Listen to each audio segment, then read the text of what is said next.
Welcome to another episode of The Student Manager. It's Fonger News, and we're talking Vols, Tennessee Vols. We have Tyler Cornuke, the son of my good friend, John Cornuke. Welcome, Tyler. How you doing? I'm doing great, and we are filming remote here, our broadcasting, recording at Newport Beach Country Club. Normally, I remember seeing you in the gym working, and you were always asking about colleges, and Tennessee was one of them. Yes. You're like, I applied, and you're finally a Vol. You're a sophomore. I know. Time's flown. Working here now all the way over there. It's been a crazy experience. So before we get into Knoxville and the Sea of Orange and Rocky Top, speaking of Rocky Top, we are brought to you by the Journey Whiskey, my friend Sean Pronger and his brother Chris Pronger. So for you college students out there listening, parents out there, Journey, it's a fine distillery, fine whiskey, and you're only able to get it in some of the states. It's growing. So when you're out there in Tennessee, you're going to have to tell your friends about Journey. Of course. Right? Why Knoxville? Knoxville it's just amazing. You got it right by the river. It's a big city. It's a lot bigger than most people would think. You got downtown, but the great thing about it is there's downtown and it's separate from the campus, although it's all kind of connected one way or the other. With that, you have that kind of disparity of you could focus on school, your friends, all that. You could also get away from school and go downtown, have a nice dinner or hang out and do something fun as well. It's not in the middle of nowhere. And I've been to Knoxville, and it was in the fall, and do you know I'm going to tee this up now. There's only two universities, two colleges that you can sailgate. Can you name the two? UW and the University of Tennessee. There you go. Gosh, you're smart, just like your dad. And academically, first, before we get into that, yes, if you're listening to this podcast, there are only two universities that you can sailgate. University of Washington, which just lost the national championship last night to Michigan. Bummer. Andy O'Brien, Michigan Wolverine, was just on this podcast and predicted it. I don't know if we're going to be talking about Vols and predicting anything soon, but then University of Tennessee, which you can sailgate. And my friend and I, we went out there in September, late September, early October, and it is great. Like you said, it's right on the river. But how did you find out about Knoxville, and what other schools were you looking at coming out of Newport Harbor? Class of 22. 22, right? Correct. Tennessee actually was one of the last ones that I even really looked at. I always knew I wanted to go out of state. My dad went to Arizona State, so I always looked there. Older brother, Oklahoma State, so toured that campus. Went and saw TCU, SMU, Iowa, Wisconsin, kind of all over. And of course, I've toured UCLA, USC, all those campuses. But it was weird. Tennessee, I was looking for more campuses to reach out to, apply to, because I kind of, whenever I toured other colleges, I got that weird feeling of that I didn't, this wasn't me, or I didn't really want to go here, and I wanted to find that kind of spark in one of the campuses.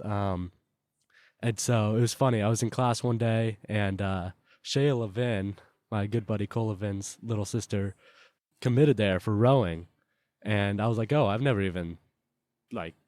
I've known that campus, but I haven't seen the campus. I haven't heard anything about it. Nobody really goes there. Everybody goes to Auburn, Ole Miss, all those great campuses as well.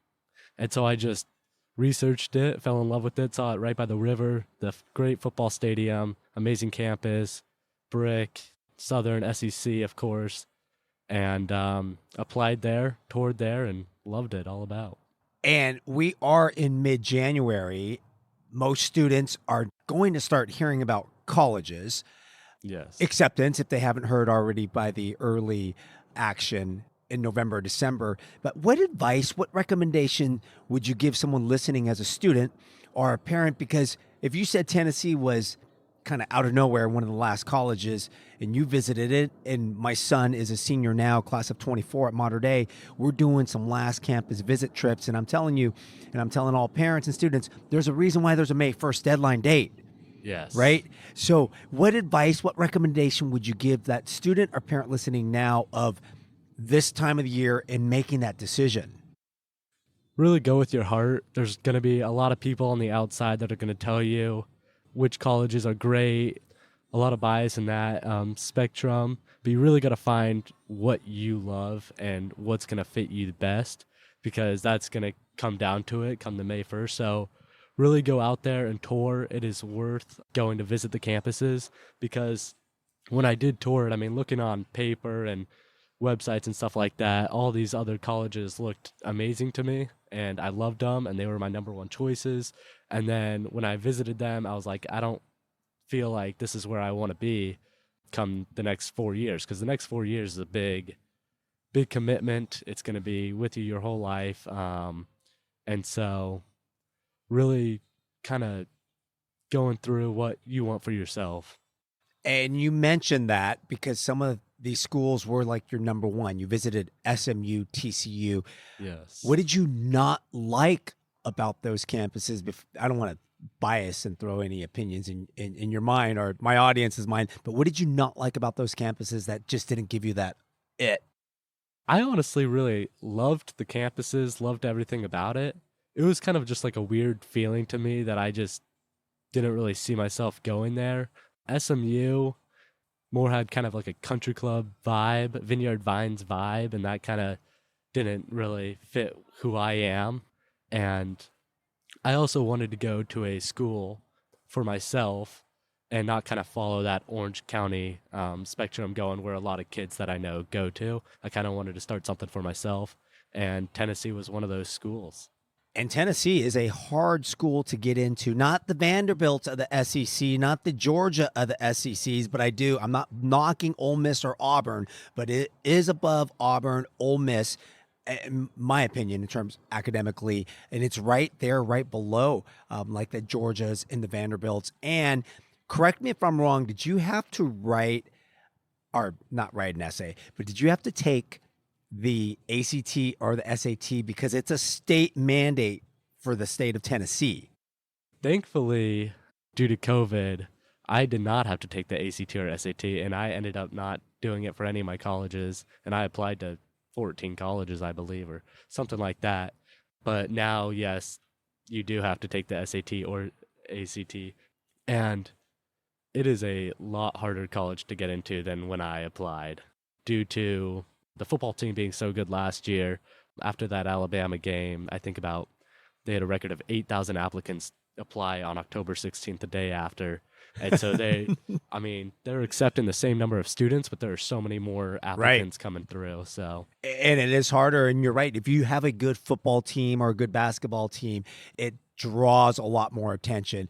And you're fortunate because you're a sophomore. My son wanted to apply to Tennessee, but he opted out of the ACT and the SAT, and all 17 schools he applied to didn't have to do it, right? But the essay, I think, is key. Do you even remember what you wrote about on your essay? My essay, yeah, I do. I wrote, growing up, I was always one of the smallest kids. I didn't hit my growth spurt until my junior year of high school, and being kind of a average size student and person. And so growing up, I was always small, going through sports, all that stuff. And so when performing in baseball or wanting to be on the baseball team or playing in football, I had to figure out a way how to make myself known. And I kind of wrote about how being small didn't stop me from at least, talent, or hard work beats talent every time. And so kind of really just adjust into that.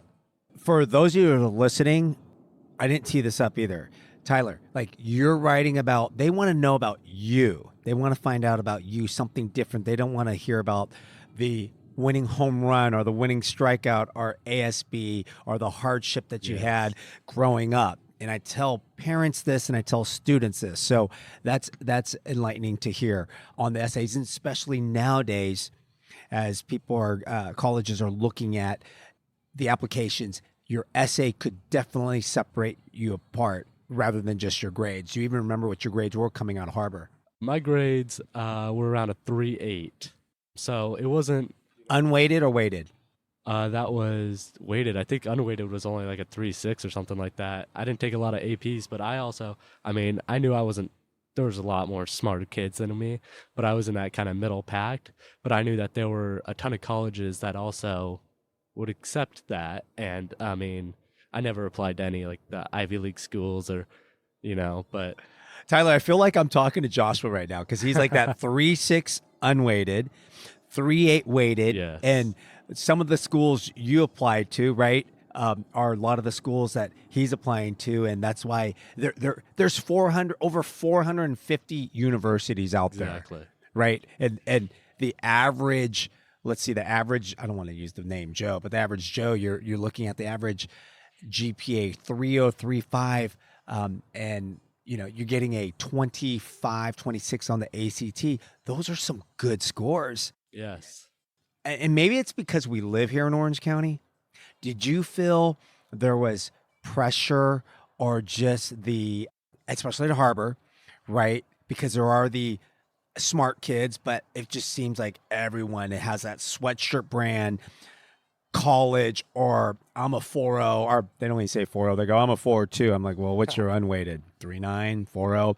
But did you feel that sense of that extra pressure or that vibe around being on campus at Harbor or just growing up here? Not necessarily Harbor, but there was that definite pressure being here. It's kind of that expectant of, oh, you're going to go to a big college or you're going to be this. But really, I mean, it's not even really now. Colleges nowadays, the grades obviously will be the number one thing they're looking at, but that's also not their deciding factor. I know a lot of students that got 4.2s, like you said, and didn't even get into the colleges that 3.5s got into. And it's really who you are as a person. Your essay is also a very big thing in what you write about, and they really just want to know who you are. They're looking for leaders. They're looking for people who are going to stand out, and sometimes grades won't even do that. And the impact that you have and the 4 years that you develop in Knoxville is what they're looking for. Exactly. Let's talk about your freshman year. Where did you live? I lived in Brown Hall. I got very lucky. It is one of probably the number 2 dorm in Knoxville. So I got very lucky. It's a great on-campus dorm, but really can't go wrong with any of the dorms. Is it upper campus or lower campus? I would say it's more upper campus, and then the campus kind of goes down into downtown. But it's great. It's literally all my classes were 5-10 minute walks. So perfect on campus. Is Brown all male or all female or a combo? Combo. So we had our row of boys, and then on the other side it was girls. And I think it's all either co-ed or all female dorms. I don't think there was any all male dorms. Besides Brown, what are some other dorms that you want to live in? Dorms that you would want to live in? Stokely, which is really the all-athlete dorm. However, there were a lot of people that weren't even athletes that lived there that I know. And then Hess Hall was another great one that's right on campus. Carrick is one that a lot of people will say is pretty bad just because it's an older style dorm. However, it is probably one of the most social dorms. A lot of my friends had great relationships with everybody in that dorm, and being able to just have amazing memories in that dorm, although it was old. Where do you not want to live?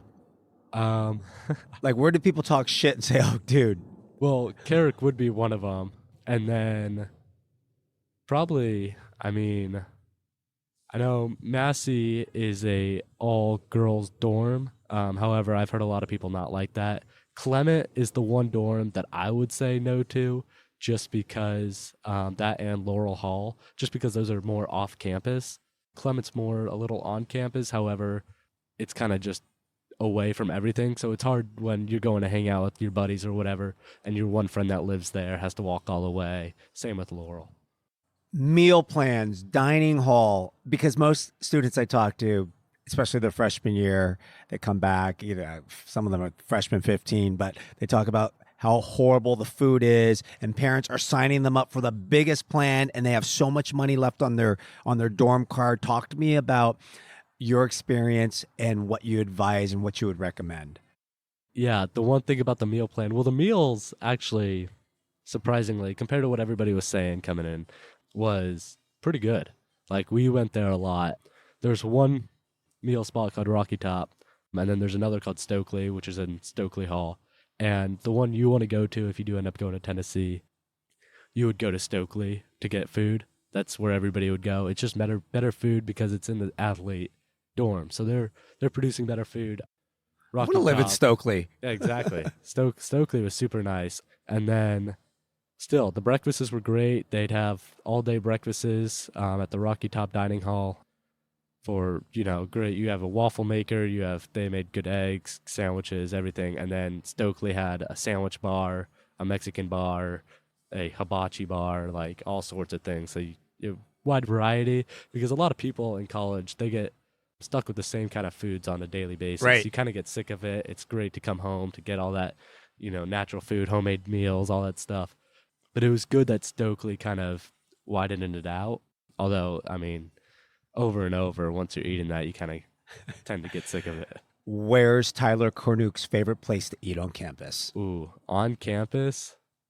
Ooh, well, my freshman year, a place called Twisted Taco, which is a surprising answer, but that was right underneath my dorm. Me and my best friend would go there all the time. And then there's a lot of great places. In the student union, there's Chick-fil-A, Qdoba, Twisted Taco, and so I think a lot of people like Chick-fil-A is the main answer on campus-wise. Now, if you are listening, Chick-fil-A, did you know at University of Oklahoma, you can pay for an entree meal, $7.99 for whatever that day is, and it's all you can eat for $7.99. So those of you that want to be a boomer sooner, part of the SEC, playing Tennessee in the future, Exactly. it's all you can eat, Chick-fil-A, $7.99. Joshua said, I might get sick of that food.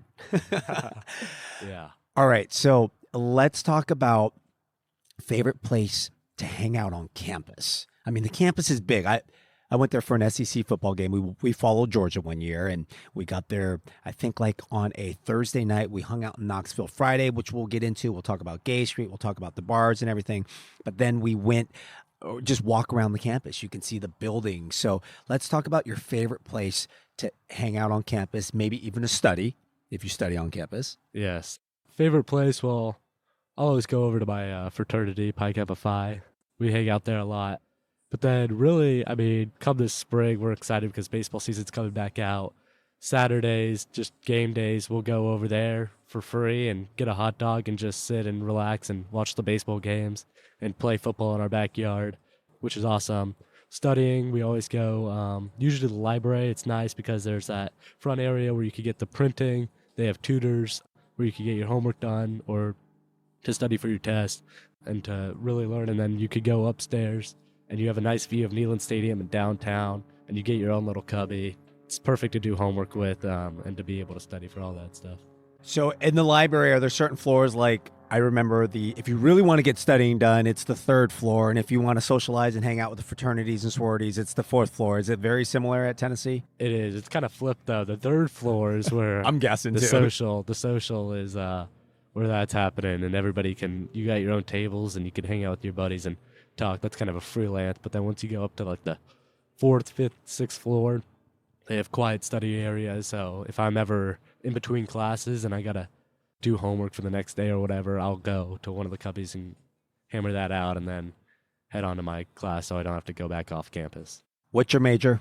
Right now I'm majoring in economics and minoring in journalism. And kind of be more specific, like what are you doing first on the journalism side? Correct me if I'm wrong. Aren't you doing something with athletics as well? Yes, there's a lot of sports athletics with the journalism, but right now it's focusing more on like electric media and all that communication. But one of the new communications professors is the sheriff himself, Peyton Manning. So you get to see him on campus, a little advisor. Yes, I would hope so. He's supposed to start coming up here. He did come around campus a lot, which is kind of cool. It's pretty surreal, but he is really just everybody religious him. Peyton, but you didn't get his nephew. Exactly. Right? You didn't get his nephew. He went to the other T, the other ugly orange. Yeah, the wrong UT. All right. So get more into your major, because as you get into your junior year, talk to me about the networking? Have you been able to network with any alumni? You're talking about Peyton, but any businesses, or does it set you up for an internship or even a potential career? Because people that are listening, yeah, college is great, social life, dorm life, fraternity, sorority, partying, getting faded, but at the end of the day, 4 years, I mean, you're already a sophomore. So have you started thinking about internships, going abroad and meeting, networking, and looking for that career when you graduate? Yes, which is great because the Haslam College of Business, which I am in for economics, they really set you up for success. They want you to be successful right out the gate. So they have a lot of job fairs that we will go to with a lot of internship different opportunities. Tennessee is number 3 in supply chain management, which a lot of people haven't even heard of, but that is a big part of the business world today, all across the United States and elsewhere. So I know a lot of people that are going to study abroad in Barcelona, London, Prague, all over the place. And for internships, they have a lot of opportunities. It's weird because a lot of students that go to Tennessee are from the Northwest. So you see a lot of people from Boston, Pennsylvania, Wisconsin, New York, and they all have these internship opportunities. But it's great because with this diversity in the students, their parents also are pretty successful. And so when I get to talk to my fraternity brothers, they're like, oh, yeah, come out for this internship opportunity or economics, or it really sets you up for success with different areas. And once again, like I said, the University of Tennessee wants you to succeed as well. That's their main focus. I mean, that's why we go to college. Oh, it to is? find that career. No. On a serious note, what's the biggest class you had at Tennessee? Biggest class, and then let's talk about the smallest class. Ooh, the biggest class that I've had, probably I just did my first econ class, had about 250 students in it. However, the ratio is about 1 to 17, which is perfect because every single one of my English classes that I've had is smaller than one of high school classes here. I had probably 12 students in my English class this last semester, but then I go to econ after that and it's 250 students. But the professors do a really good way of making you really be well known, or they want to get to know you in that sense. I'm assuming you can't really miss class. You know, John's not listening. Regina's not listening. You, in most of the classes you can't miss. There are a lot of classes where you have to go to, and if you want to succeed, like I said. And so it is important to go to the classes. There are some classes in which you have no idea why you're there. You're just doing it for the hours, in which don't even take attendance, like this last semester, history of rock. History of what? Rock. Like I mean, Oh, of rock. Yes. Okay. yes. Learning about Queen and all that stuff, in which, I mean, it was a very easy class and it was interesting to learn. However, when I had a econ test or a stats test, I more prioritized that to get those better grades because those were harder classes. Let's talk about the social life there because you're coming from California. Did you stand out? Did people go, did they want to be friends with Tyler Cornuke? Because you just look different. You look like you're from Southern California, and everyone else looked like they're from the Midwest and the East Coast. Yes, a little bit. Once I told people that I was from California, you kind of got that stereotype that oh boy, because apparently a lot of Californians are moving to Tennessee, moving to Mississippi, moving all to the south and to the east, But once people really get to know you, once people get to see who you are and what you're about, it's really, oh, I'm actually interested in you and getting to know you. That's kind of the main thing with my fraternity, with all the other fraternities. And one of the reasons I joined Pi Kappa Phi was because I had gone there and had a great conversation with somebody, and then later on found out that they went to Newport Harbor High School, Harrison Schrock. And so that was kind of just surreal to understand that he's been having a great time at Tennessee and with this fraternity and kind of the social life and how he fit in. And you didn't even know him at Harbor? I didn't even know him at Harbor. And I think he had just recently, he's graduating this next semester at Tennessee. But I had a great half-hour conversation with him before even knowing that he was from Newport Beach, California. So it was a pretty funny moment, but getting to hear his experience and then kind of adding on to my experience now, really kind of, it's not about where you're from, it's about who you are, in which where you're from does make a big impact on that. However, people, especially in the Southern hospitality, Everybody wants to get to know you, and like I've never had a problem with that, and I've had a ton of friends that I've met in Tennessee, and it's been a great time. Let's talk about the rush experience. Did you rush freshman fall? I did. All right. And then now you're a sophomore. Do you even do you live in the fraternity house or do you live off campus? I currently live off campus. A lot of my buddies, however, do live at the fraternity house. Our fraternity house is a little smaller. Fits about 20 guys, and then if you double it, it makes about 40. But the fraternity house is right on campus. It's on the same street of where Neyland Stadium is, so it's pretty awesome to just walk down there. And then the rush process, it's hard going just because it's especially for out of state students. However, once you get into that and once you kind of find your rhythm and you really understand it right then, and with the rush process, it was a week-long process. The first was 19 houses, 20 minutes each. So right off the gate, when I didn't even know anybody going into Tennessee other than a few people, it was meeting 3,000 guys who seemed all higher up than me because they're all in these fraternities. They've been there. They know what they're doing. And so you really just got to put yourself out there. You really got to break that barrier and say, look, I know who I am, and I'm going to go for it. And yeah, it was a great process. And then I got down to my final two, and then I ultimately decided Pi Kappa Phi. What was the hardest thing that you can say? Because I know there's things that you can say and you can't say, but the hardest thing when you were rushing that fall semester, not that week, because you have to. It's your freshman year, and you're balancing academics, and you're probably I don't know, if you have a car, they're probably going to say, Tyler, come do this, come do that. So I told Joshua not to take his car his freshman fall. But talk to me about some of the challenges if a guy's listening that wants to rush a fraternity, or a parent's listening, like how bad really is it? Besides eating throw up and eating shit and piss and swallowing goldfish. It's honestly not bad at all. I mean, I know it's a lot of debating and you hear a lot of stories of what it is. However, I never had to say no to anything that I didn't want to do.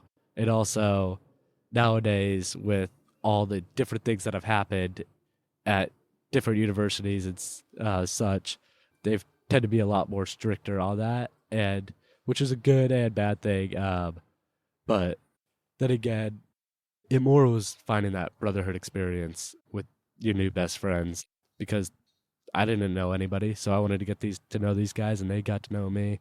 But I know a lot of parents get scared about that upcoming weeks and rush process and where their son's going to be or their daughter or whatever. But it was that calm assurance of like, I never had to say no to anything. And it worked out. And I'm sure if you go along with the program, and I don't know, you tell me if there was anyone in your pledge class that if you kind of are a smart ass and you pop off, you're going to stand out. And those are the ones, I know I used to do it. Like we would pick on the people that were the kind of the assholes. Like they deserve to be hazed. Like, yes. Am I right? Yes. It's really character building and kind of transitioning from being a boy to a man is what they like to say. But yeah, it's really fighting that, because like if one guy sticked out and was being an asshole or whatever, then we all were. And so it more of was transitioning not just ourselves, but also I had 20 pledge brothers. And so it was like we had to get all the, chickens in the coop and right. As a team, one unit. Yes. Tyler, that's amazing how you said that, because people that are listening to this podcast, either parents or male or female, or you hear about the South, the pledge classes are 50, 75, 100, and then different universities, like my daughter was Washington, her pledge class was like 36 females. Yes. Right? So 20, that's very manageable. Like those are probably going to be your friends. They will be your friends for life. For sure. And yeah, I honestly loved it in that part of the aspect, because I originally wanted a bigger fraternity, but then going into a kind of a smaller ed fraternity, now we're growing very big. But going in with the smaller pledge class and stuff like that, it was great because I know everybody and I know all the brothers in the fraternity, and we're all great friends with each other, and we have all those relationships with each other. And I never really thought about it, but I mean, I've heard a lot of people, even at Tennessee and other colleges, where they're like, I don't even know who you are when you walk into a fraternity or whatever, and they could be, your pledge brother or whatever. But and so I'm glad that I went into a smaller fraternity at the time, and then with my pledge class, it's been perfect to get to know those guys and have a closer relationship with them. If it wasn't Pi Kappa Alpha, what fraternity would you have? What was the second one? I'm Pi Kappa Phi. Pi Kappa Phi. And then the second one was Sigma Chi. Sigma Chi I really wanted. That was my number one, started off, and I ended up getting pref night there, but it is all mainly Knoxville kids. That is the one fraternity in which they said, other than SAE's many Memphis kids, but Sigma Chi is very Knoxville kids, which nothing wrong with that. And so I'm glad that I ended up getting Pi Kappa Phi because there's a lot of diversity in that.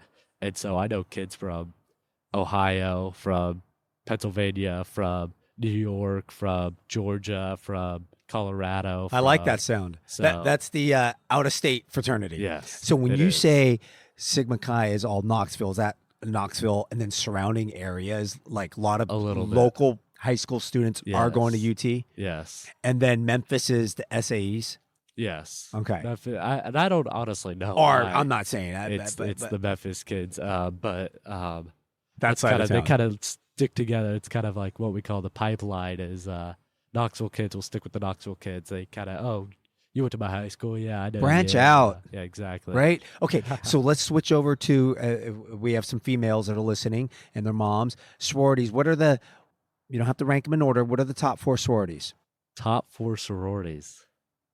I would say, honestly, Tri Delt, and then KD, Phi Mu, and honestly, there's a lot of good ones. Chi O is another good one. Honestly, other sororities are not bad, which is good.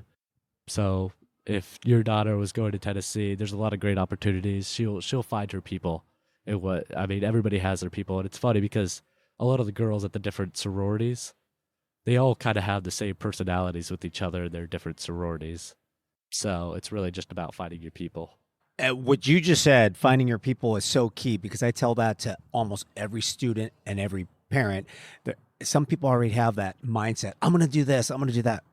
You don't even, they're just hearing the buzz. Like, Yes. find your people. Yes. Right? And you can go through, what advice would you say when you're going through that interviewing process, or you're meeting people for the first time? Because it's like, hi, where are you from? They don't care what school did you go to? Like, they really Exactly. don't. They don't really. They do not care. I've heard a lot of stories. Andy Summers, who's from Newport Beach, California, she's in 80 Pi, which is another great sorority. But I've heard a lot of stories from her about just the rush process and all that, and that, going in through that as a girl, they don't really care. And they're just trying to get through the process themselves, because it's another tough process on the other side as well. Absolutely. But it's definitely key. Like I said, finding your people. It's everybody wants to go to the biggest sorority or the biggest fraternity, and it's like, well, when you get there and you realize that none of these guys or girls aren't even who you are, You have nothing in common. It sets you up for failure. You're not gonna, you're not gonna find those friend groups and stuff like that. But when you actually go, okay, well, there's this medium-sized fraternity or sorority or whatever, but hey, these people look like they'll be my best friends. These people actually are interested in me and want to get to know me. It sets you up for that success and to find those friend groups. Absolutely. Let's talk about game day. We could talk about different game days, because I've been to a Vol football game. I've been to a Vol basketball game. I have not been to a Vol baseball game. But let's talk about game day. What's your favorite? Walk me through that process. What is it like? Oh boy. Well, we'll start off with football. Neyland Stadium, 102,000 raging fans. And the one thing that I loved about Tennessee, and what I noticed and why I chose to go to Tennessee, was because the school spirit was so amazing. The Vol Walk, which is where you have everybody's lined up waiting for the players to come in. It's a walk down Peyton Manning Pass, Neyland Way, to go into the stadium.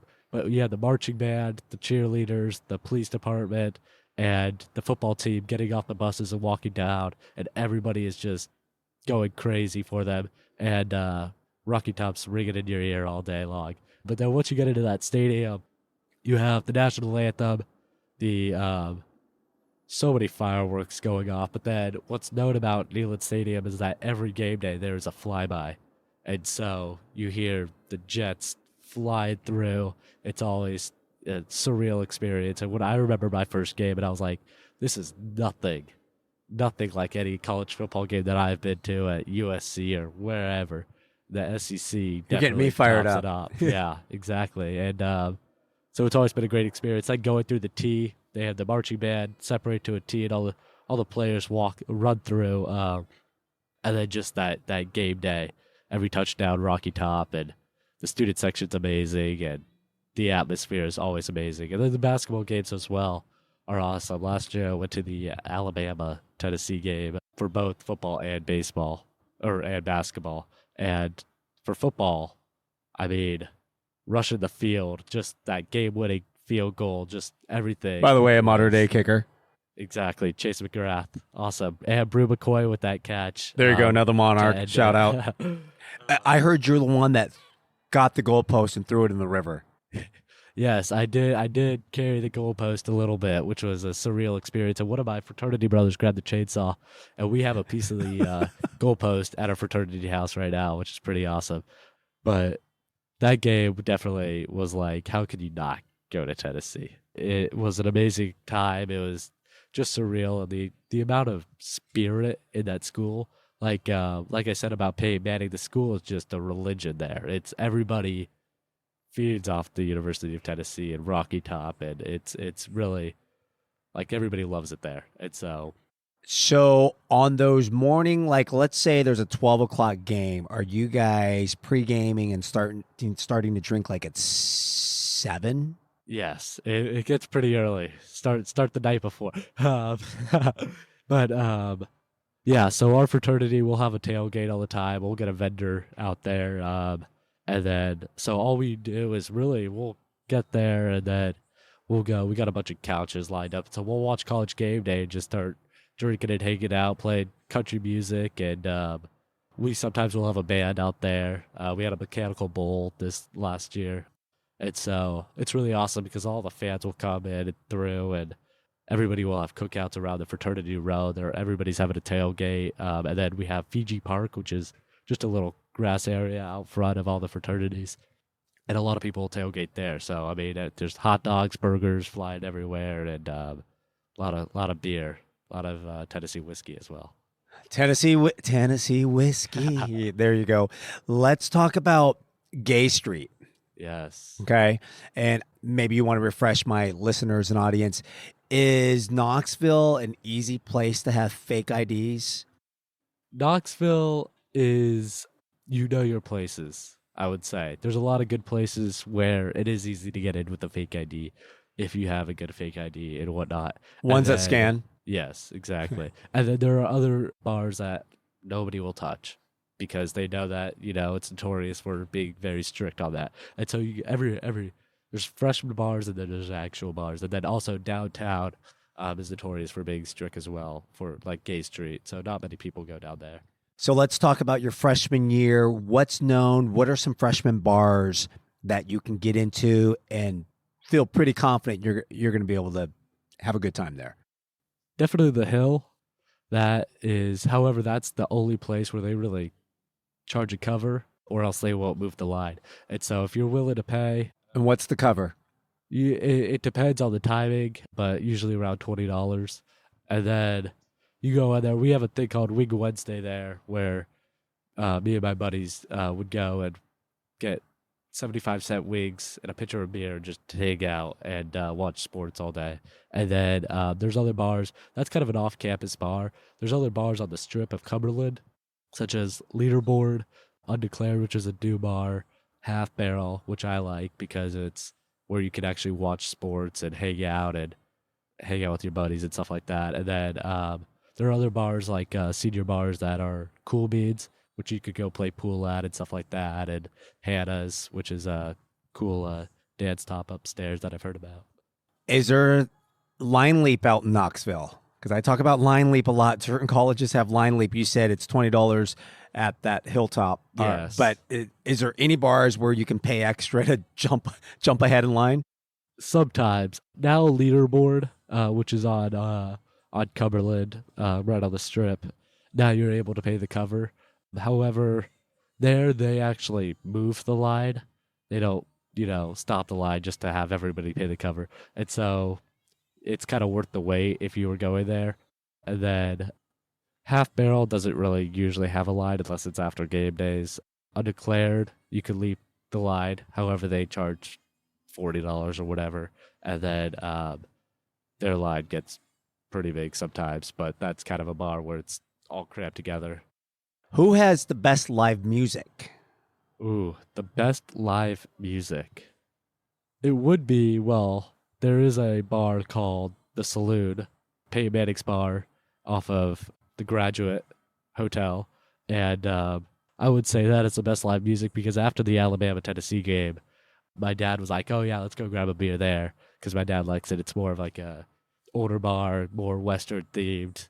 I think he sent me a video. Yeah, exactly. So we walked in there and Peyton Manning's on the stand and he goes, here's my good friend Morgan Wallen.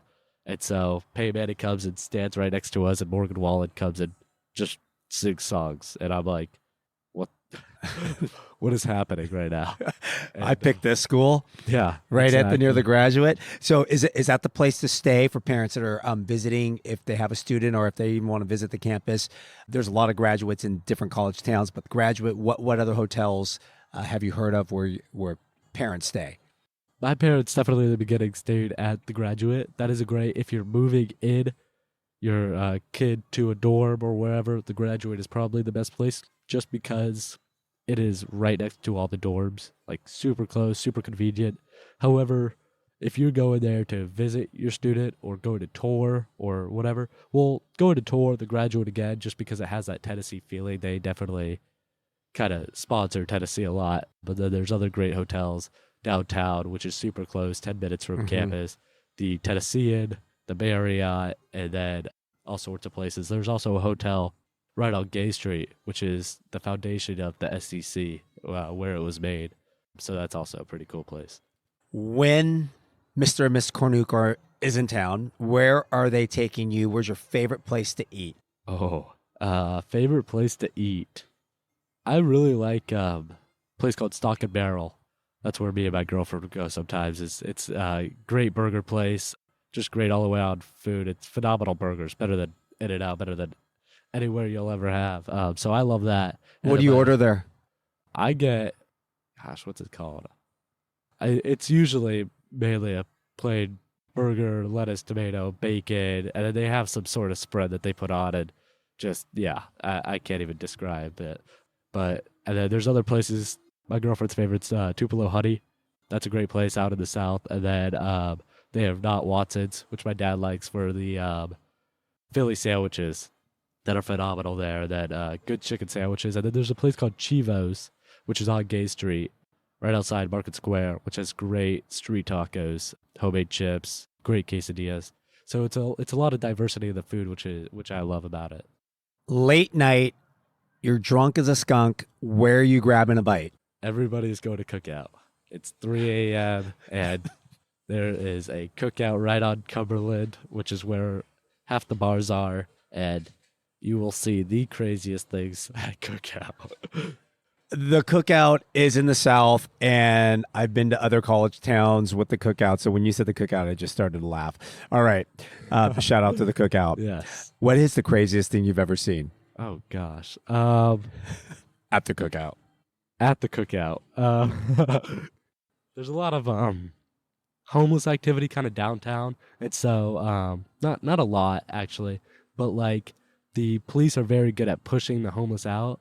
But they'll kind of loot around a little bit. And so I've seen police tackle homeless people at CVS right across the cookout. And then there's just a lot of drunk, dumb kids that are just making a fool out of themselves and thinking they're all that. And it's an interesting when it's all happening all at once. And you just try to get your shake and chicken tenders. And I just want my cookout. Yeah. But nothing good happens after midnight. No, nothing good. Nothing good happens when it's a full moon at cookout. So you wake up the next morning, you're hungover. Where's Tyler getting food? Where are you and your girl getting food? Ooh, that's a good question. There's a great place. Well, if we're hungover, it honestly would probably be Dunkin' Donuts. Dunkin' Donuts. Yeah, There has to be a better exactly. place than DD. But there's a good place called the Creperie, which is another place my parents love to go to. Great crepes, great omelets, great all-around food. And so that's one of the main breakfast places. And if somebody, were to go or get Eggs Benedict or something like that. So also, shout out to Sunspot. They also have phenomenal food there. Breakfast and mimosas and stuff like that. Here we are again, mid-January. You're going back to campus in a couple days. If a student or parents listening, as they go through this entire process, and if you had to do it all over again, think about your friends or even your parents, what advice would you give? Ooh, that's a good question. If I had to do it all over again, really branch yourself out. And what I mean by that is the more you kind of stay in and do all that, you really miss out on that experience. And if you branch yourself out and find your people and do you and really say, this is who I am and this is who I'm going to be and stuff like that, then you'll have a great time. And if you open up to everybody, you get to meet a lot of people. You get to enjoy that experience, being able to go out and get food with my fraternity brothers or my girlfriend or whatever. It's what you want to do is, one, focus on school a lot, but also focus on those relationships that you'll have with everybody and the connections in which you'll have. Because in the business world today, connections is one of the main things that is going to get you places. And so meeting those people, standing out, and really making yourself known. Also with school and stuff like that, job fairs, and then taking advantage of those internship opportunities. And because the school wants you to succeed, as I said before.